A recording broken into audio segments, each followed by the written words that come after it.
And I'm riding in the 8. Yeah, I used to have dreams of driving Lambo. Now I'm trying to get it right.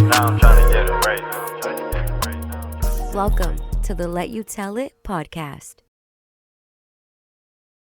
Yo, what's going on, everybody? Welcome back to another episode of Let You Tell It podcast. I'm your host, Caesar. With me, look, I know I say it a lot about special guests, but this person right here, he may not be a familiar face to you guys, but this guy, this is one half of the reason why I got into podcasting. And let me introduce to you guys Julian, hey, bro. What up, man? What up? Thank you, bro. Thank you. Oh my God, bro. It's been a long time coming. Yeah, it has, and like I'm just like still a little like starstruck because, like I said, bro, like you and Teddy are the ones that got me into like podcasting and stuff like that. You know, like everybody always asks me, and like that's when I made that clip. You know, I had just did an episode by myself. You know, people ask me questions like, "Oh, you know, how'd you get into podcasting?" And I tell everybody, your guys' podcast was the one that like got me to like, you know what?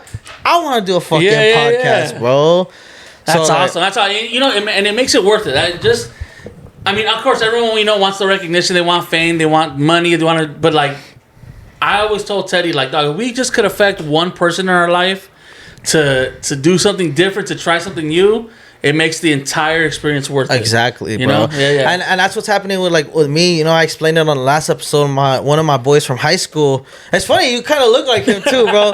My boy Cristobal, you know, he asked me like, "Hey, bro, you know, I'm trying to start a podcast. You know, like, what do I need?" I was like, "Bro, come over.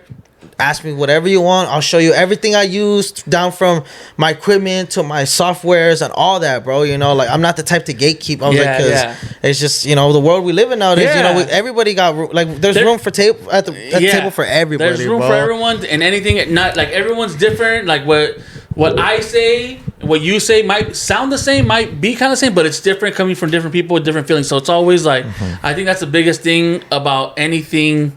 With any profession, anything you do in life, don't gatekeep. I think that's the worst thing a human being can do. Really, is just gatekeep. It's like, man, like you can't be that like selfish or that like intimidated that you're afraid of someone else. And if anything, I encourage people to do things because I want you to be better than me or try to be better than me. So it keeps my game going. It's kind of like the Mamba mentality. Like, yo, I don't want the easy road. I don't want to shoot straight up. I want to grind. Bro, and that's what I tell everybody, bro. Like I don't like to sound cocky, but like people know like the connections I have. Yeah. And like you know, whether here in the Valley or like in Los Angeles, you know, like people see like. One time, like I was with some chick, and she's all like, "Damn, I see all these like people follow you. Like, why?" And I'm just like, first of all, I'm just him. You know what I'm saying? Like, I was like, but second of all, I was like, it's just like it's networking. You know, at the end of it, and like people like, "Oh, why don't you get this person on your podcast?" I was like, bro, because that's asking for a handout right there, bro. Like, I'm gonna make it regardless. You know what I'm saying? Like. I tell everybody that like I'm gonna make it, you know. So I was like, it's a matter of time before that big name comes on here. Absolutely. I was like, but you all just gotta wait. Y'all gotta play. If I gotta play the weight game, y'all gonna have to play the weight game. You know, that's one of the biggest issues. Again, also in this like social media world that we live in, is people want instant gratification. It happens a lot. Like where I work is like we hire people. So I run with one of my coworkers, my buddy Brian. We run the street team together for Power 106, K-Day, Cali 939, and KLOS. We run the whole entire street team. And we hire people and we tell them, we want a 1-year commitment from you guys. So before you guys are able to ask for switch positions or, you know, apply somewhere else, commit a year to us. And why? Because like people want to go in there and like they think they could like... The moment we hire them, they want to be, like the face of Power 106. I want to be the next big boy, or I want to be the next, you know, like Lecky and stuff like that. It's like, no. Hey, like slow it down. Like, yo, I've been in the game for 13 years, and I barely got a taste a few years ago. You know, so it's a lot of grinding. It's a lot of like, and I think the blood, sweat, and tears. Yeah. That's what's like the what's the story? The hare and the tortoise. Yeah, it's just like that, man. You just got to take your time. Gain knowledge, just like you're doing. You know, it's a lot of people don't see the ethic, don't see it. They just want you to be like, oh, I want you to I want you to be interviewing, Kanye next. And hey, I'm gonna get there. Don't worry about it. He texted me yesterday. You know what I'm saying? He's like, hey, come to my show. I was like, bro, I got interviews. You know what I'm saying? I can't, dog. I wish I can. Hey, work comes first. No, but like everybody tells me that, like, bro, all these people, you have all these big names following you. Like, why haven't you asked them? I was like, oh, believe me. Yeah. Like, I have, but it's just, you gotta understand, like, people are like busy. You know what I'm saying? Like. No, when I say this is a long time coming, we've been going back and forth for a couple years trying to get this done, and it's just like something always happens or something the other. But like, the timing is always right when it's right. Mm-hmm. Like you never, like I've never, like even like when I've asked people to do things for me too, it's like I've never like held against them if they can't do it. But when it finally happens, that means that it's happening organically and it's happening at the perfect time. Exactly. Timing is everything. No, perfect. I agree with you on that. So like I was telling you guys, Julian and, Teddy, he's coming on soon too. I'm gonna get your ass, Teddy. I'm gonna get your ass. They've been a big inspiration to me. Like I told you guys, their podcast, One Size Fits Most. They haven't done it in a while. That's just because life be lifing. It's like I tell everybody, life be lifing, but their podcast is the one to where like I like finally. You know what? I'm gonna start a podcast, and I started it with my cousin at first. And like I said, like your guys' like your conversations, the way you and Teddy like fed off of each other's energy was just like it was perfect, bro. Like you guys had that great duo, and you guys are funny as shit, bro. Well, I mean, beyond anything else, beyond co-hosts, beyond co-workers, me and Teddy are complete best friends. Like that's the closest thing to a brother that's not blood related. Like I love that guy to death. Anytime he calls me, I'm gonna pick up. Anytime, like if he calls me right now, and says I gotta go. Hey, I'm out of here. Respectfully. And I respect that. But it's just like I respect that. So I also like when I work with people, I don't want to just do something for business reasons. It's like don't get me wrong. It would be a dope opportunity to work with like a Theo Von or Joe Rogan or someone huge. Like of course, the opportunity is great, but if the chemistry is not there, it's not there. Exactly. So. Me and Teddy, and even now, the podcast we do now is called Pa La Calle. I do it with Melissa Rios and Vinnie Mac, DJ Vinnie Mac. Yeah. We're friends first. So before anything else, we're friends. And I consider her and Vinnie very, very close friends. Same thing, they're like family to me. They'll come over to parties. I go over their parties, stuff like that. So first and foremost is that, and I think that's what builds the chemistry. Like me and Teddy, me and Teddy, we met 13 years ago when I hired him at Power 106. The way I met Teddy. Oh, you hired him? No. Oh, okay. He was already working there when I got hired in. Oh, okay. So they bring me in to meet the crew and all like that for one of their staff meetings. Mm-hmm. And I'm sitting down there, and Teddy being Teddy, this is the story I tell everyone all the time. Like, this is how I met Teddy. He sees me sitting down. He sizes me up, and he's like, man, who's this big motherfucker right here? And I was just like, oh, what up, man? My name's Julian. And it's funny you call me Julian. I go by JuJu now. But back then it was just Julian. I didn't even have a moniker or a nickname like that yet. So he's like, oh, my name's Julian. Nice to meet you. Da, da. And he's like, oh, shit, okay, what up, da, da. And then I think maybe a month later we hung out. And it was just like a wrap ever since then. Yeah, it was just, like white on rice. Like, you can't get rid of me, Yeah, that's how it was with me and my best friend Mike. We met like 6 years ago during the pandemic. I was working at AutoZone. Okay. It was like my first week there. And he wasn't there. He was on vacation, okay? And one day he comes into the store and I see him like roaming the aisles. So then my boss is like, hey, like if you're not ever doing anything at the register, go see if a customer needs help and stuff like that. So, I go to him. I was like, hey, what's going on, bro? You need help with anything? And he's all like, nah, I'm good. I was like, for sure, dog, for sure. So I walk away. I was like, man, fuck this food, dog, shit like that. And then 2 days later, he shows up in a gray shirt as a manager. I was all like, hey, what's up, But even with that, we still didn't really we were just coworkers, Yeah. It wasn't until one day we both had the same lunch in the back room, and he asked me about my tattoo. He's like, yo, that name sounds familiar. Like, your last name sounds familiar. He's like, you got an uncle with long ass hair? I was like, what's his name? He's like, Ernie? I was like, yeah. He's like, oh, that's fucking so-and-so from here. I was like, yeah, that's my uncle. And from there, we clicked, bro. Like instantly from that, we started kicking in. Like, after work, we would go smoke and stuff like that. We didn't live too far from each other. So it was an instant connection, Even after that, like, when I left AutoZone, and I went back into my trade that I do now, you know, I told him like, hey, bro, like, fuck AutoZone. Like, I'm gonna get you in, bro. Like, this shit ain't gonna take you nowhere, you know. Yeah. From there, like, we've been working together for like 4 years now straight, bro. Just like we're with each other every single fucking day, you know. That's awesome. Yeah, that's dope, man. That's dope. Yeah, I mean, it's you never time it, you never plan it, and it's just things just happen for the right reasons. Like, you're working at an AutoZone randomly during pandemic, you meet one of your best friends who's gonna be probably your best friend for life, you know, like God willing and stuff like that. So it's just random how things happen. Like for me, radio was never even on my mind. Like I know people hear stories like, oh man, I've been listening to radio since I was a kid, and since I was 5 years old, I wanted to be on radio. That wasn't me. I wanted to work in sports. But like being like a general manager, something in the background, you know, I want to run my own team and stuff like that. Yeah. So that's what I was going to school for. But as a side hustle, what I was doing is I was emceeing high school football games. Okay. So I was the announcer. So I'd be like, you know, Carlos Gonzalez with a 5-yard rush, boom, boom, boom.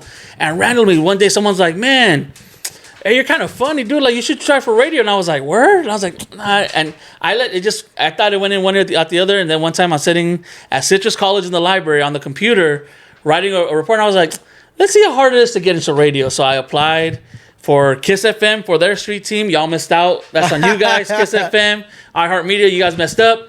No, and then I applied for Power 106, and I had forgotten about it. I applied in February. They didn't call me back until April to do an interview. Like in May, later. And then I didn't even get hired until July. Damn. So all that process, happened. Like it was just like, and I had forgotten about it. I was working at a furniture store with my mom, and I randomly got an email from this guy, Edwin Bizarro, who was running the street team at the time. And I didn't believe it at first because it was like his personal email. And I was like, oh, this someone's trying to hack me. But then I was like, wait, like, how are they going to know that I applied? You applied for a street team. I replied, and then, I got the interview, and the rest is history. I remember, like, I want to say like a month in. Like a month in, I was like, oh, this is it. This is what I'm going to do for the rest of my life. And I've been 13 years. Damn, that's amazing, bro. Yeah. Yeah, the same with me. Like, I didn't know I was going to get into podcasting, bro. Like, when I was a kid, I fucking wanted to be SWAT. You know, I wanted to be a SWAT fucking officer. Then, you know, out of high school, I was an electrician. I got laid off from my company, and then I was fucking hopping around from like warehouse job to warehouse job, like a month here, a week here, you know, shit like that, you know. And I hated life, you know. Yeah. I was living paycheck to paycheck and shit like that. And then that's when I got into the fire alarm trade where I'm at now. And, you know, I love what I do, but then I would do a lot of driving and I would do a lot of working by myself. So I would want like time to go by faster. And I wasn't really a big podcast guy at first, like listening to that. Just out of the random, I just started listening to podcasts, you know? Like, I would see, like, the No Jumper on YouTube just to see, like, you know, rappers' lives and shit like that. But it wasn't till, like... I had already knew about Teddy because he came to my high school, like, 3 times for, like, with the street team and all that. For, like, the celebrity basketball games, you know? Yeah. So I had seen Teddy before and, like... I remember one time, like, you know, I got to, like escort them throughout the campus, and, like, Teddy was just a funny fucking guy, bro, you know? So from there, like, I already knew about Teddy. Then I found out he was on Power and stuff like that, and then that's when, like, I started, like, that's when, like, social media was, like, going and stuff like that. And he posted JuJu, and then that's when he had mentioned a podcast, and I was like, oh, they got a fucking podcast, like, all right. And then once I started hearing you guys, I was like, bro, like, these motherfuckers are, like, this combo they have together is just great. And like just like you guys had like really interesting conversations. Like one of my favorite conversations from you guys is when you confront him about telling Ashley, his wife, when he was gonna ask her out. Oh yeah. Man, to this day he starts like, nah, man, nah. He's like, you get a little too drunk, you know. Hey, no, he's a friendly dog. No, yeah, he to this day he swears that, but I was like, bro, no, like that's not even close to how it happened. And you know, and then at the end I was like, you know what? It is what it is. If that's together, your story, that's how you guys ended up, so it's all good. As long as you guys ended up together. Cause that's a whole different story. But yeah, I was like, man, come on, like he swears to this day. He's like, no, yeah, you burned me. I was like, no.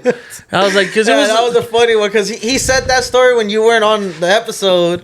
And then your first episode back, you're like, nah, I gotta get something off my chest. And I was just like, I knew it too. I was like, oh, he's gonna talk about the whole asking out shit, bro. So yeah, you guys had that great camp. I mean, I'm pretty sure to this day too, you guys still have that great chemistry. You put me and Teddy around each other, and we're just gonna, take over the room. It's what we do. It's like we just feed off each other, and like I don't want to say I'm a social butterfly because I'm not.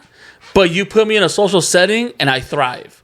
Like, and Teddy too. He's like, hey, like there's times where like I'll go to his house. He's doing something. He's like, hey, I need you to put your hosting hat on, And like, dude's like, yeah, I got you, like that. So like, we're just, and it's just the biggest thing is just feeding off each other. Mm-hmm. Like people see us having fun and like, oh, they loosen up too. So that's always been like our go-to thing is just like, yeah, we're just here to have a good time, Nah, I feel you on that. Yeah, that's perfect.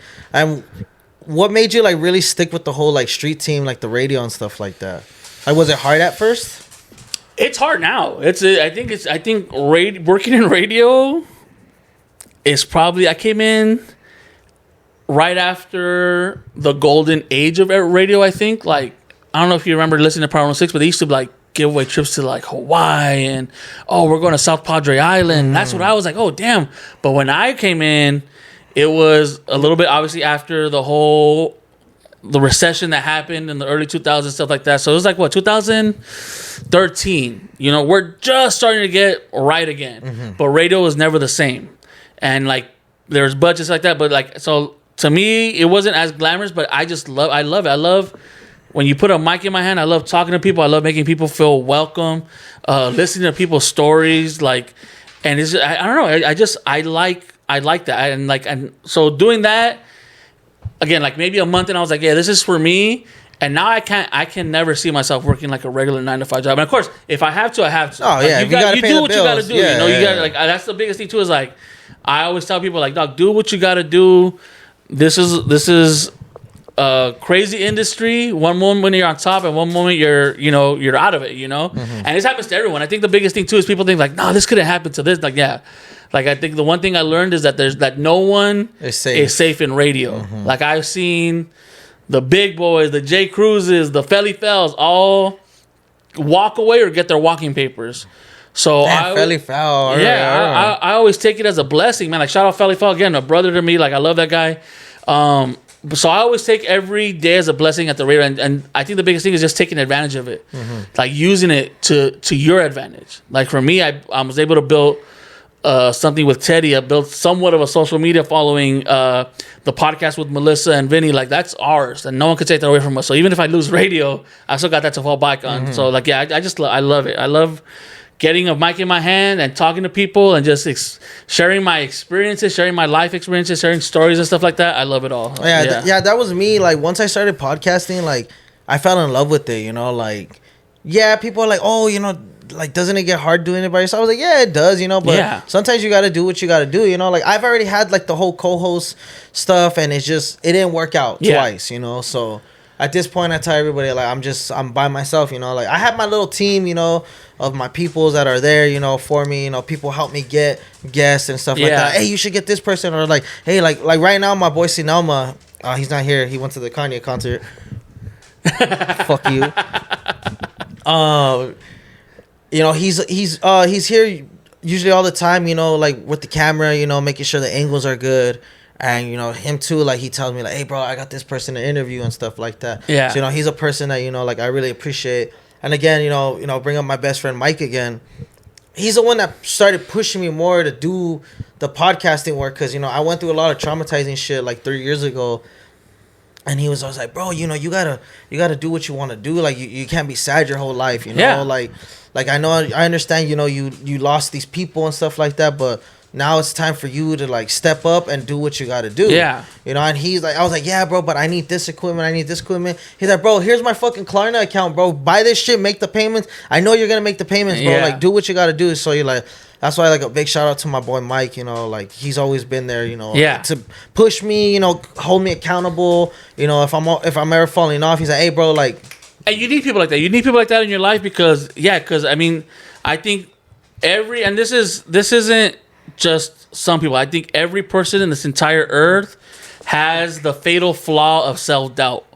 So of course you're gonna get in your head and you're like, wait, I can't even like. I think like I don't want to say I'm a dreamer, but I like to shoot for the stars.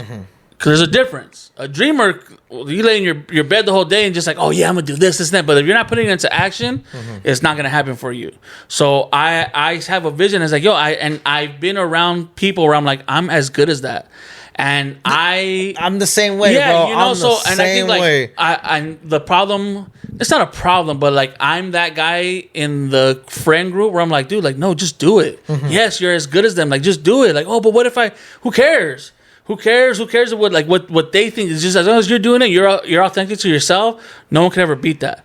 So yeah, so like I mean, like it's just being authentic to yourself and just going out there and just doing the damn thing, pretty much. You know, like. No, yeah, I agree with you on that. You know, one time my boy Joey had to check me on doing that. Like he had told me like, hey, bro, like at our gym, you know, there's a lot of like influencers and like streamers that go there, and we see one of the streamers that we recite his lines all the time. So I was like, hey bro, you should go talk to him, see if you get him on the podcast. I was like, nah, he's like up here, and I'm still like, you know, he's like, bro, what the fuck, don't you ever say that about yourself. So he went up to him and he talked to me like, hey bro, you know, like what's up, my name's Joey, like I fuck with your, you know, your streams and stuff like that. He's like, hey man, my boy got a podcast too. He's like, oh yeah, like bring him over here, you know, like boom, you know, like we talked and stuff like that. I haven't got him on yet, but you know, yeah. But after that, you know, like whenever I see somebody, like I tell them like, hey bro, you know what's going on, you know, like my name's Caesar, you know, like I'm a big fan of like what you do and stuff like that. You know, I was hoping like one day I can get you on my podcast and stuff. You know, everybody, yeah, you know, we'll work something out. You know, like, and like I said, just everybody's busy. You know what I'm saying? No, and again, it's like the saying goes: closed mouths don't get fed. And you know, and like I love that, bro. I love that saying. My dad would always tell me like, because. Again, I'm not a shy guy, but there's times where I'm like, I don't want to, no. And my dad's like, dude, like the worst thing that happens is they tell you no. Like that's still, even that's still like, you know. No, well, I mean, you got, but you in the industry we're in, you got to learn rejection. You got to be learned to told no. You got to learn to be told no. Because it's gonna happen more times than you're told yes. Yeah, that's unfortunately, true. that's just the way. That is just the way this industry is. You're gonna be told no 9 times, but that one yes is the one that makes a difference. And that one yes is usually the one that comes last. It's usually the 10th try. Because there's people that would love to do a podcast, that would love to talk to people, would love to DJ, love to, you know, work in radio, but they'll ask once, get told no. I'm like, oh no, okay, no, never mind. That's not for me. It's like, nah, keep going till you knock the door, or create the door yourself. But like, yeah, but like my dad always said, like no one's ever gonna slap the shit out of you if you ask them a question. Like I know, that's a good way. You know, if I see who would I like? The Rock. I love The Rock. I'm a wrestling nerd. A little secret about me. Same. I love wrestling, dude. I love wrestling. So if I see The Rock, I'll be like, oh shit, The Rock. Like, hey man, what's up? How you doing? Can I get a picture? No, not right now. All right, bet. Cool. Don't worry about it. Or hey, can I get an autograph? No, not right now. Cool. Or even like, hey, The Rock, Dwayne, I have this podcast on La Calle, man. We're doing all this stuff. Would you mind coming on? No, you know I can't. Or like he's like, he'll give you a reason why he can't do it. It's like, all right, cool, bet. Don't worry. There's no hard feelings. I'm not mad at you. You just said no. That's it. Like I think and practice. I think practice being told no. Because even me, my fear of rejection comes when it comes to women. I don't know how deep we're going to get into this. Same. But like every girlfriend I've ever had, every fling, every situationship I've ever had, it started off as me being their friend. And it turns into something different. Okay. I've never... And dude, I'm up there in age, and I've never gone up just to a random girl and be like, hey, can I have your number? Or hey, I think you're beautiful. Can we kick it? Bro, that's such a you know? Yeah. And so it goes to the same thing. Everybody's like all my buddies like, well, the worst you can say so. I was like, yeah, but that rejection though, it's like, oh, dagger to the heart. I'm a very risk-taking guy, but for whatever reason, when it comes to women like that, I'm like, oh shit, nah, I can't get my heart. I wear my heart on my sleeve. You know, I love hard, and I know it scares a lot of people, a lot of girls. It scares them, but I'm a lover boy. You know, I love to love, and I know a lot of girls aren't ready for that kind of reception right off the bat. I'm not like wild, like crazy, like hey, you wanna, no, but like to me, it's just like if I see you and I catch the vibe for you, I'm a very vibey person. So if I feel the vibe, I'm like, oh yeah, like this is cool. And I don't know, something that's like a blocking me. Where like I can't. Hey, what's up? How you doing? My name's Julian. Nice to meet you. And it's like I've never done that.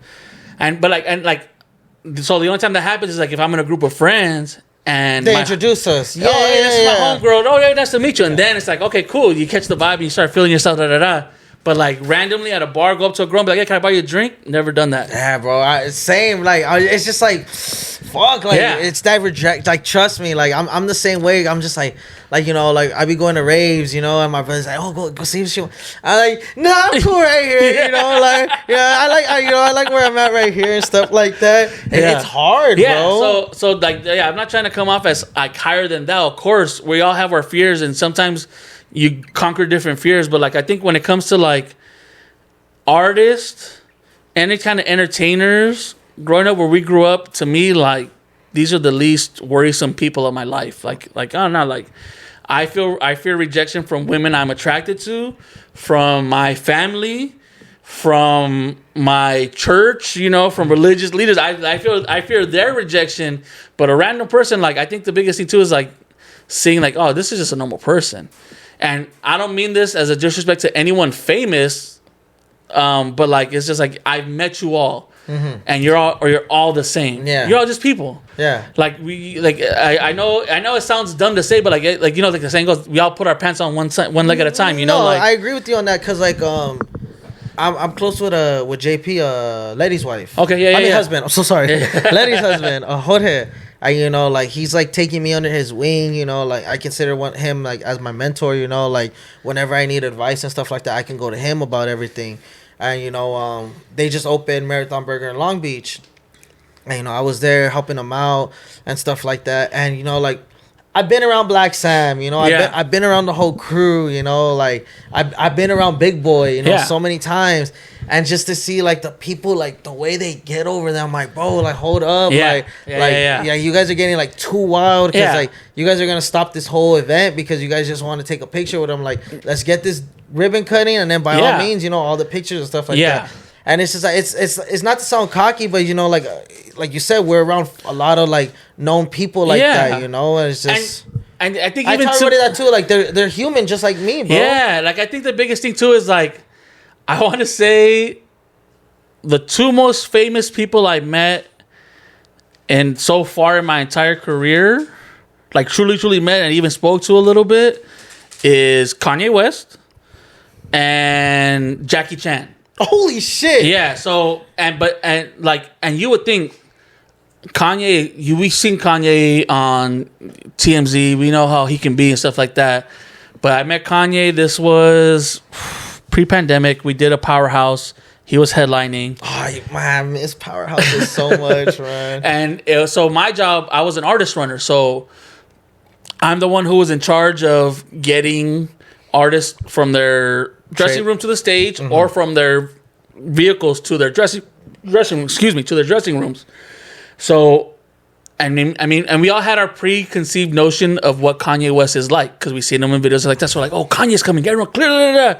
So I remember, move that sign. Kanye's coming through. I'm like, yo, get out. Like, move out of the way. He's like, hey, and Kanye was like, hey, chill. You ain't got to do that, man. You're not. We're good. Don't worry about it. So then he grabs my hand, shakes my hand. He's like, nice to meet you. How you doing?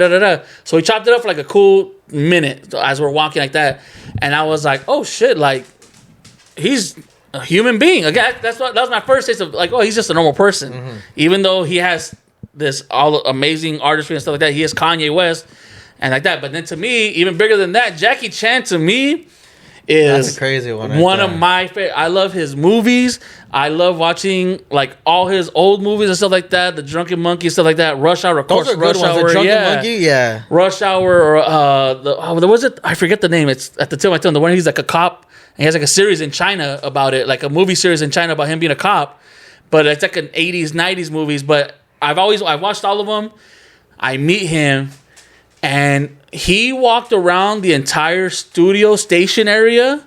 So we have the 8th floor of a building. He walked around the entire 8th floor and said hi to everybody. Wow. Hey, nice to meet you. I'm Jackie Chan. Pleasure to meet you. And I was like, oh my gosh, like, yeah. And so like, to me, if like, that's the most nervous I've been meeting someone and stuff like that, and they were completely normal. So to me, everyone else like, and again, I don't mean it as a disrespect, like you're nobody. Of course, it's just like, oh, we're all human, and that's when I started learning stuff like that. Even like one of the first artists I ever interacted with was Big Sean, and just so you guys know, I don't smoke weed like that, but.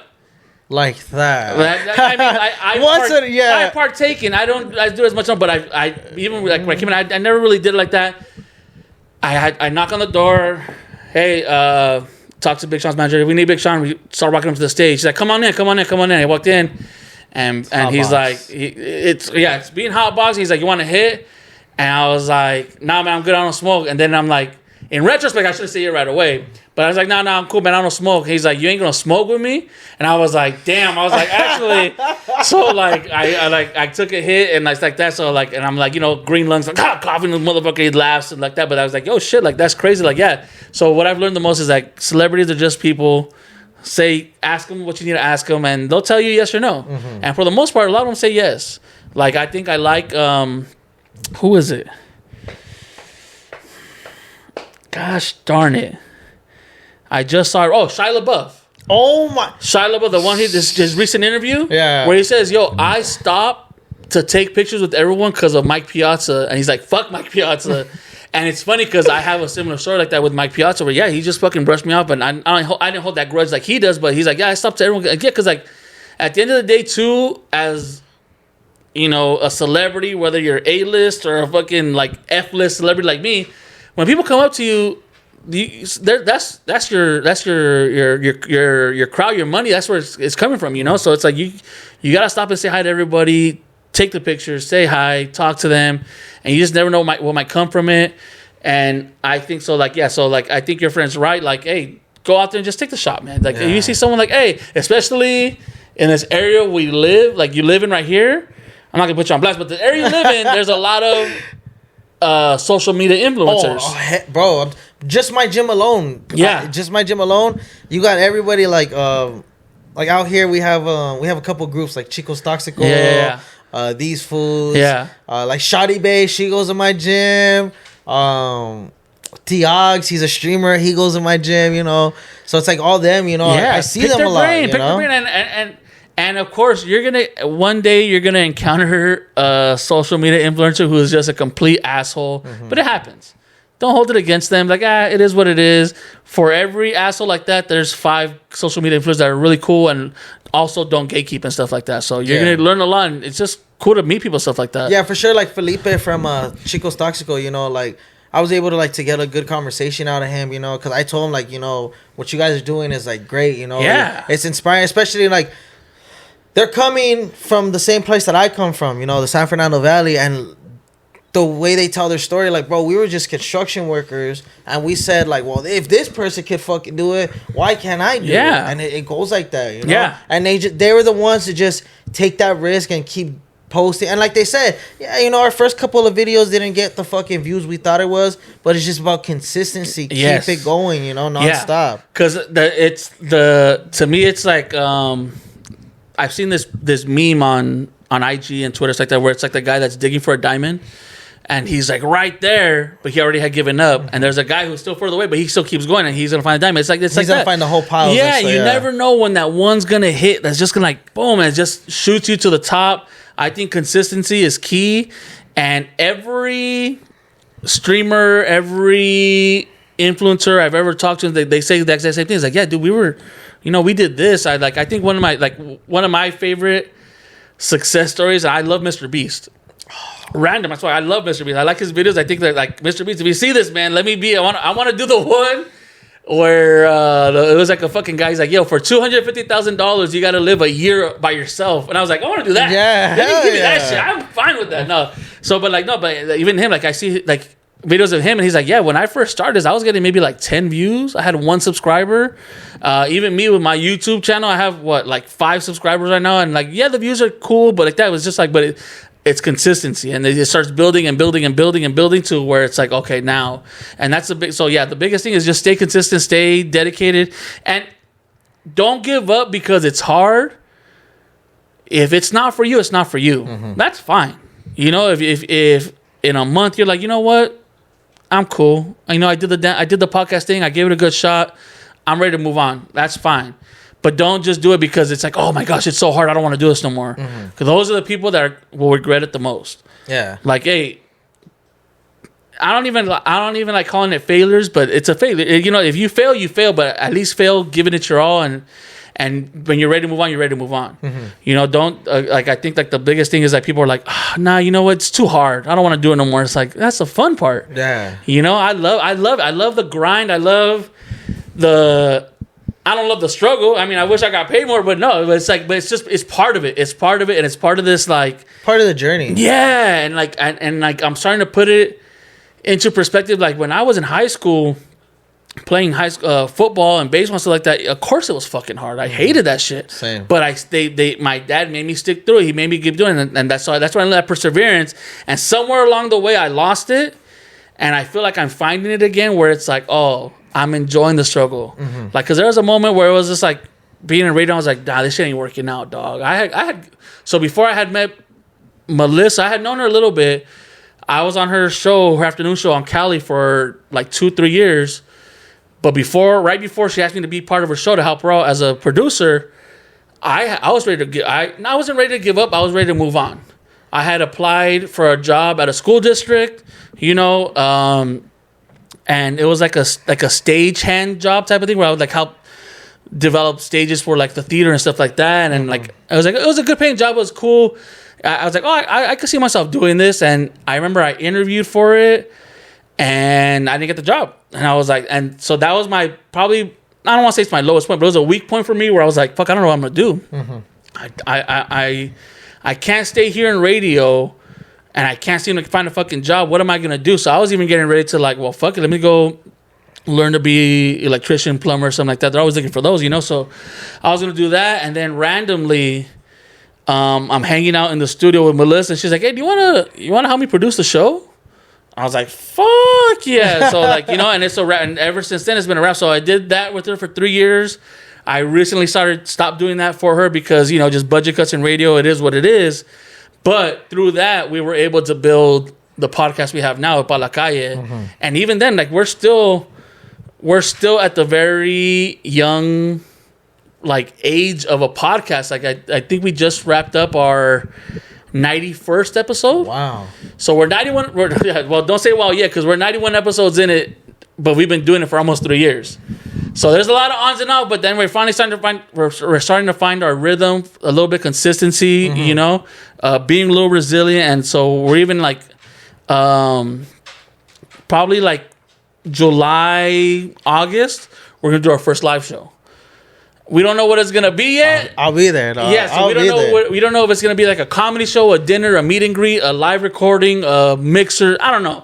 But we have it, and we're gonna do that. We're gonna do that. Yeah. And of course, you're more than welcome to come by and stuff like that. But yeah, so it's just been consistency. Yeah. And like, there's gonna be peaks and valleys happen all the time. I think what kills people the most is when they plateau. In anything, if you're trying to lose weight, you're gonna come to a point where you just can't fucking lose another 5 pounds for the life of you. No matter how hard you work, it's gonna happen. But the people that stick with it, that are able to beat that plateau and go back to the peak. Even if you go from a plateau to a valley, as long as it's moving, you're going to make it. And that's when it's like, okay, it starts clicking. Yeah. So, yeah, like, again, you could be one swing away from hitting that diamond mine and giving up because it's hard. It's going to help you fail and shit like that. So, yeah, that's the like mentality I just been having, like my main thing is to make this like my full time, And then also I want to start getting into radio as well. Like I've talked to like Letty, she's told me plenty of times, come down to the studio, like, see how everything works out, see if this is something you would want to do before you make that whole big commitment. Yeah. She said it. That's a big commitment at the end of the day. Yeah. Radio is a huge commitment. It's not something, I think sometimes too, a lot of people get into radio thinking they're going to be like rich or like, oh, I'll make a lot of money from this. And like, no, it's not. I mean, I'm not rich. I'm also not like homeless, but I learned to be very frugal with my money because radio is a passion thing. Like you have to want to be in radio. It's not the most glamorous industry. It's not the most paying industry. I think radio as a whole last year, my number might be off on this, but I think they made like 15 to 20 billion dollars, the entire radio industry, which sounds like a lot, right? But you got to remember how much radio stations there are. And stuff 15 to 20 billion dollars for the entire cluster of American radio. That was the market share for that, 15 to 20 billion dollars. That's the Super Bowl made that in one day. You know, so that's just to put that in perspective, how TV and radio are way different. Mm-hmm. But even then, even TV is like, I was just reading a lot of local news stations like KTLA. They just let go a lot of people. They're going through a lot of changes. Why? Because people are turning more to social media on their phones and stuff like that. That's literally what I was going to bring up. Shout out to my boy Humby. He's for Power 106. He works with Brown Bag as well. And, you know, I literally just talked to him about that. And he said it too. Like, it's getting harder a little for radio because now we're transitioning into the social media area. Yeah. He's like, now everything's about clips, you know? He's like, yeah, like there's people that still listen to the radio. He's like, but what are people more doing now? On their phone, on TikTok, Instagram, YouTube Reels. He's like, that's where everybody's at now. Yeah. He's like, so that's the transition that he said that Power 106 is trying to make right now is going into the new whole social media era. Yeah. I mean, it's all about YouTube. It's all about Instagram, TikTok. Even a lot of people don't realize this, but the Facebook Reels is really huge right now for up and coming social media people. Facebook Reels and YouTube Shorts are the quickest way to get some extra cash. It's so hard to get into Instagram. TikTok, you can still do it. It's not as easy. Instagram Reels is the hardest to monetize off of, but YouTube Shorts and Facebook Reels that's what a lot of people are turning towards right now. But yeah, social media is where it's taking over because everyone's on their phone. You get everything from your phone, and we're going through this like change in radio where it's like, you know, like there's a old way of doing radio and there's a new way of, man, I could look at my phone right now. I could tell you the top 10 songs like that, and those top 10 songs could change tomorrow. Yeah, you know. But in radio, it's like, oh, we like this song. Okay, well, we gotta go send it to get tested, and then we're gonna see. And then it's like, by the time that song hits the radio waves, it's track is already out. So what's happening is we're having issues getting the younger crowds in, and it's the same thing with the news stations. They're having issues getting younger crowds into to watch them. So yeah, it's the entertainment industry as a whole is going through this huge, I don't want to call it a revolution or a civil war, but that's kind of what it's like. You know, it's like the young versus the old. And it's funny because, like, I'm not a young cat, but I understand the value of a young person and their ideas and stuff like that. So, like, I'm always, like, keeping my ear to the ground to, like, I love hosting high school dances because that's where I learn what the songs they want to hear. Because I don't listen to these songs on the regular. I'm not like, for me, I love like country music. I love old classic rock and stuff like that. But I love repeating a lot of songs. So like I'm starting to get into like, oh, I want to see what new is out there. But like as far as hip hop comes, I'm not really on game like that. So the high school is what teaches me. It's like, oh, they're requesting this song. I'll write that. So I'll put that song on my phone. Be like, this is the song they requested. Let's download it. Have it ready for next time. But like that. So like yeah. So it's just it's that balance between staying youthful and using your experience with the knowledge of the youth to like really thrive. So yeah, like radio it's a tough thing. It's a tough industry to get in and even tougher to stay in. But hey, if that's what you want, more than welcome. 100%. You know, I love it. Oh yeah, that's what like, you know, Letty, you know, she's offered me many times. I just haven't been able to take it because you know, I work during the week and stuff like that. You know, but like I tell everybody, you know, like I'm gonna make it in this industry. You know, I'm gonna, like, I got my little board right there on like, you know, like my goals. That's and, good. You know, you said with your live show, I'm also trying to plan a live show. You know, you know. I took inspiration from Brown Bag Pod. You know, all their live shows they've done. I've been to, you know, not all of them, but you know, like a good amount of them. Yeah. I've been fortunate to be backstage and been able to go to their after parties, you know? Okay. So, like, their last show that they just did, I was fortunate to be backstage, and I was fortunate to go to the after party and take a couple of my peoples with me. Yeah. And they were just all like, bro, like, this is crazy. And, like, I remember Letty was coming out and coming in, and then they were like, oh, shit, that's Letty. I was like, yeah, why y'all so shy for, dog? And so I called her over, and she's all like, oh, what's up?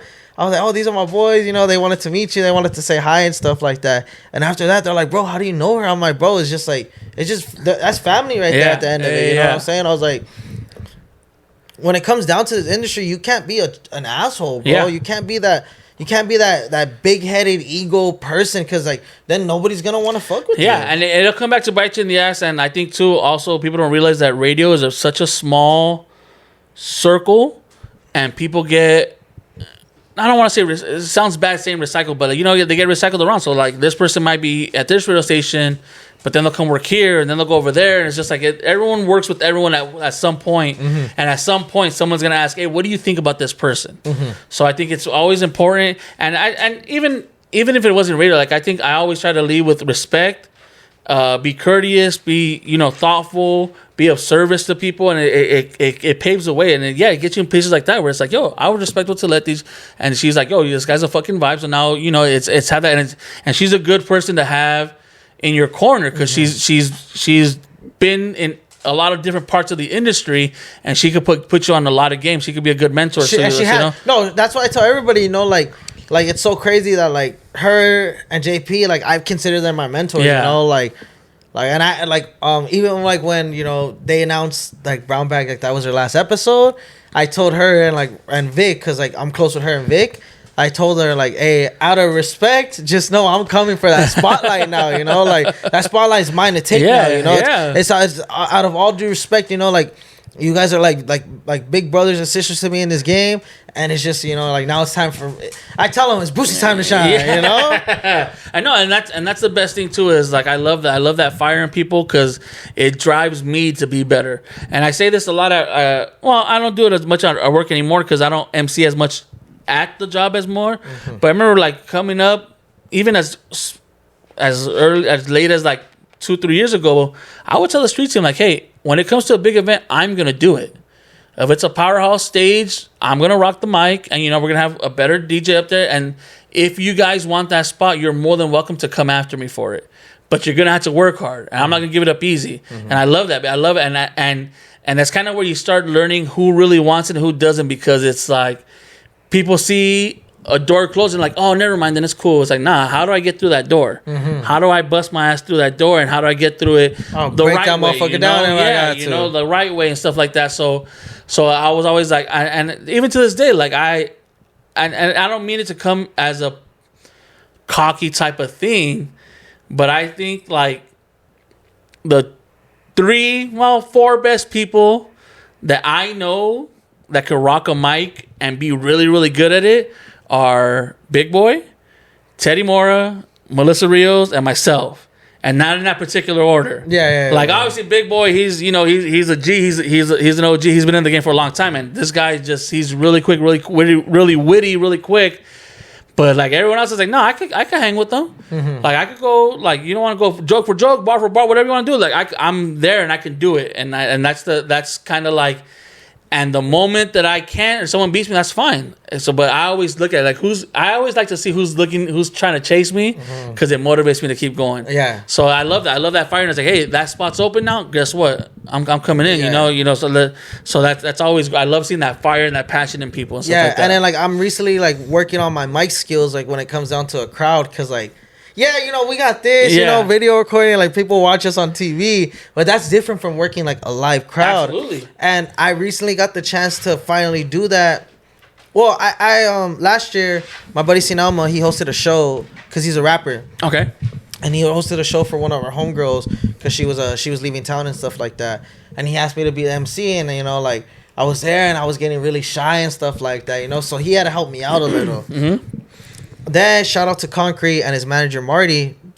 They did their annual toy drive right here in the city of San Fernando, and we got there early to volunteer and stuff like that. Obviously to get back to our community. And my boy Sinama and my boy Ruggo, Ruggo's dad, we call him Pops. He went up to Marty and he told him like, hey bro, like I see a stage, I see DJs, I know they got microphones. I got 2 artists back here, rappers from the Valley. What's up, man? This is a Valley event. Can they rock the mic? He's like, oh hell yeah, most definitely, like let's go talk to the DJ. So shout out to Pops. He came up to me. He was like, "Hey man, let's take this shit over, man. You should host this shit right now. Hey, you should go talk to Marty. You know, see what's up." Boom. I went to go talk to Marty, and I was like, "Hey Marty, like, look, I know Concrete's gonna be busy. You know, roaming around, giving out toys, talking to the vendors. You know, whatever." Yeah. I was like, "And I know you need somebody to be on the mic. What's up, man? I'm your guy." He's like, "Fuck yeah." He's like, "I actually did need somebody." He's like, "Let's go talk to the DJ." So he took me to the DJ. He's like, "Hey, this is Caesar. He's going to be the MC for today. So whenever he needs a mic, go ahead and give him one. You know, he's going to introduce people when they need to get introduced." You know, he gave me a walkie so we could stay in contact. And then after that, I walked to my people, and I was just like, what the fuck did I just get myself into, you know? I was like, yo, like, oh shit. And then luckily they're like, nah, hey, shake that shit right now, bro. Yeah. Don't not think negative. You got this. You got this shit. My first time going up there, you know, I was a little shy, you know, but it was before a lot of the people started coming in. And then, you know, my first time getting up there, when I came down, they told me, hey, you did great. Just work on this. We know you're shy. Just don't even think about it. After that, man, it was great. Like, I was up there, you know, interacting with the crowd and stuff like that. I was bringing people on, you know, like the artists that were rapping. You know, Jerry Garcia was there. You know, like I brought up Concrete. I brought up Jose Luis, you know, and stuff like that. Awesome. And it was great to do all that stuff, right? And then, you know, that gave me like the little practice that I needed, and like the push to like, all right, you know, now like, you know, we're getting somewhere with this, you know. Exactly. I think it's all about risks. You got to take the risk. You got to jump out there and be what's I'm looking for? Like, be okay with embarrassing yourself. I think so many people are like, oh no, I don't want to do this, it's embarrassing. It's not. Sometimes you gotta be able to embarrass yourself and laugh at yourself and be okay with that, and it could get you places where it's like, yeah, as long as like you lose that fear of like that, of course everyone's nervous.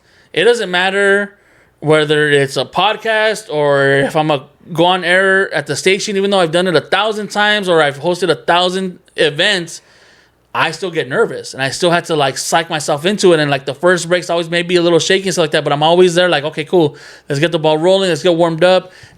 And that's good. Nervous is good. That means that you're like, you still want to be it. You still want to perfect it. Cause like, if you don't give a fuck, you're not going to be nervous.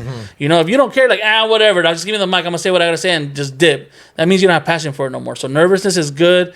And conquering that fear is always amazing. So yeah, like, congratulations. I hope you get more stages, bro. Keep rocking bigger crowds. And it's fun. It's fun. I think like, I know you asked earlier, like, well, like what got you like to stay and stuff like that. And again, it's like rocking that mic, like being, whether it was a fucking Metro PCS, you know, that only had 3 people. And I tell this to my street team all the time. I don't care if it's a Metro PCS or if it's a Rolling Loud stage. You treat it the same. You show respect to the game the same way, and you treat it the same, and you still work on your craft. And it's always going to work out for you. So I don't care if it's just like one person here that's here to see me, or if it's 10,000 people in front of a stage. I'm going to rock it the same. I'm going to have fun with it. And I love being able to control the crowd with my voice. Like having people like, all right, put your hands up or move here, and like being in sync with the DJ too. Like, all right, hey, when I say this, drop this song right here, and you get the crowd going, and it's like gets my blood pumping, it gets my adrenaline going. It's like, oh shit, hell yeah! Like, it's just dope to see. Yeah. It's dope to see. Like, if you get 3,000, 4,000 people to sing "Love" by Keisha Cole, it's like, oh hell yeah, you know, like, you know, it's dope. It's dope. I feel you on that, bro. Bro, thank you for the conversation. Of course, bro. We're coming to an end of it. You know, I know you got places to be and stuff like that. Before we go, I have everybody do this. Some words of motivation for the people. I know you've been dropping bars throughout this whole conversation, you know, but some words of motivation for, you know, either the youth out there, or, you know, like just somebody listening. Some words of motivation. Oh man, I think just to circle around is like, again, be fearless, be okay with embarrassing yourself, and lead from a great place, lead from your heart. And the one thing I tell people, this entire, like, it doesn't matter what you're doing. If you want to do radio, working, you know, cars, be a cop, be a army veteran, or, you know, work as a constructor, whatever you do, be of service to one another. Like, I don't want to get too philosophical, but, you know, this world is a really fucking crazy place right now. And it's so easy to shut your heart off, and it's so easy to be like, well, no, if you don't do it for me, I'm not going to do it for you. Eye for an eye, tit for tat type of thing. I was like, no, you can't lead like that. You cannot be like that. Yeah. You have to lead with love, lead with service, be of service to others, and it turns into like this avalanche effect. Like if I do you a solid and you take like a real solid, like not just like, oh, you can run, no, like a real thing, like the stranger, you know, help me change my tire, it sticks with you. And then what you're gonna do is like, oh, I'm gonna help 2 people do that, and those 2 people are gonna help 2 people, and all of a sudden it's like this avalanche effect where like it's just a service of people. So I think like just lead with love, be respectful, and be of service to another. Like if you see a stranger struggling, don't walk away, don't look the other way, don't laugh, make fun of them, help them out.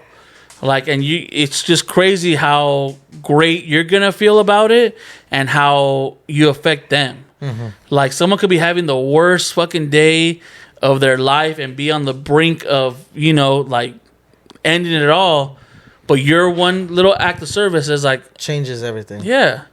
So just be respectful, lead with service. I think that's always been my message everywhere I go, is just be of service to others. For sure. You know, if you see someone, help them, and I promise you, it's gonna go a long way. I love it. Any shout outs? Man, shout out Teddy. Get your ass over here, bro. They need you on this show too. They want to hear your side of the story and how you were wrong about Ashley. I haven't forgotten. Yes. 5 years later, I haven't forgotten. No. Shout out. If you guys can, after you watch this, tune on Pa La Calle, see what we talk about there and stuff like that. I'm gonna put it right here. Yeah, at Pa La Calle. Follow me on my social. I'm JuJu, and let's just go on this journey together, man. Let's enjoy life. Perfect, bro. All Thank you again for coming on. Of course. Thank you guys for tuning in to another episode of Let You Tell It podcast, and we out. Yeah. Lead a horse to the water, you can't make a drink. I've been bringing my family in and praying more to my reach. I've been doing make me feel alive, give a fuck what niggas thinking. I'm smiling, but I'm dead inside, lost my niggas to the street shit.